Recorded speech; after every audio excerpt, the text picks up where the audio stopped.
สวัสดีค่ะวิดีโอสอนทำต่างหูค่ะเราทำขายก็ได้หรือทำใส่เองก็สวยค่ะเราสามารถตกแต่งสีได้ตามใจเลยนะคะเรามีแค่ลูกปัดกับเอ็นแล้วก็อะไหล่ต่างหูก็ทำได้แล้วนะคะลายนี้ก็ทำไม่ยากนะคะเดี๋ยวจะค่อยๆทำไปทีละสเต็ปให้ดูนะคะคริสตัล4 มิลค่ะอันนี้ใช้3 มิลแค่4 เม็ดนะคะแล้วก็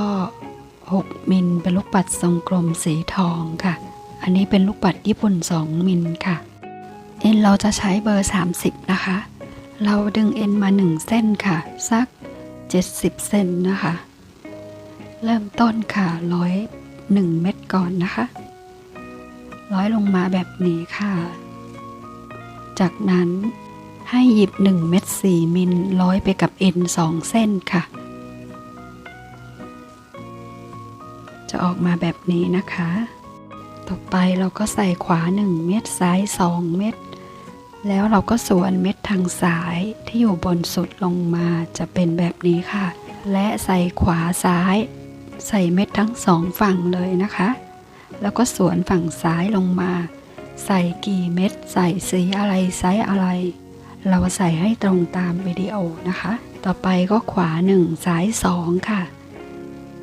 ซ้ายก็คือใส่เล็กใหญ่นะแล้วก็สวนลงมาค่ะขวาก็ใส่เม็ดซ้ายก็ใส่เม็ดใส่กี่เม็ดใส่ไซส์อะไรบ้างใส่ให้ตรงตามวิดีโอนะคะเม็ดที่สวนลงมานี้คือขนาด3 มิลค่ะขวา1ซ้าย2สวนเม็ดที่2ลงมานะคะแล้วก็ใส่เม็ดทั้ง2ฝั่งค่ะขวาใส่เม็ดซ้ายใส่เม็ดส่วนเม็ดทางซ้ายนะคะจะออกมาแบบนี้นะทำไปเรื่อยๆค่ะวิดีโอใส่กี่เม็ดเราใส่ให้ตรงตามวิดีโอแค่นั้นเองนะคะถึงตรงนี้ให้เราใส่ฝั่งซ้าย5 เม็ดแล้วก็มัดนะ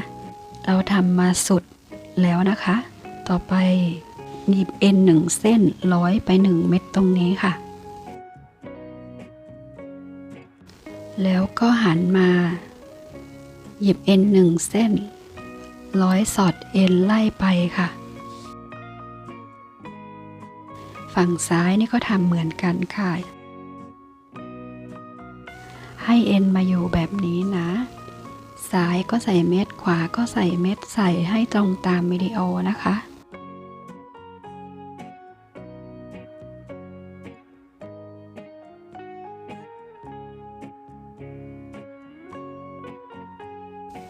ขวาก็ใส่เม็ดซ้ายก็ใส่เม็ดใส่ให้เหมือนกันนะคะแล้วก็ร้อยสอดเอ็นไปตามเม็ดที่จุดสีแดงค่ะ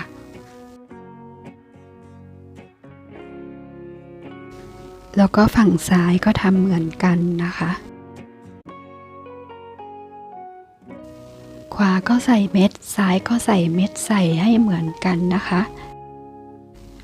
แล้วก็ร้อยสอดเอ็นไปตามเม็ดที่จุดกระพริบสีแดงค่ะ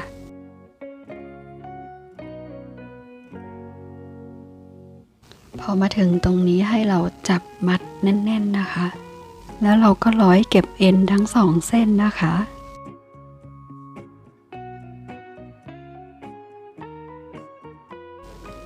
เสร็จแล้วค่ะ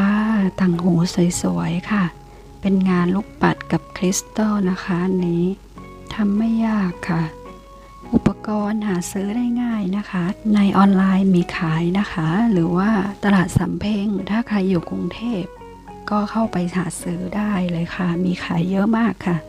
ราคาก็ไม่แพงนะคะคลิปนี้ก็จบแล้วค่ะขอบคุณที่สนใจและติดตามค่ะสวัสดีค่ะ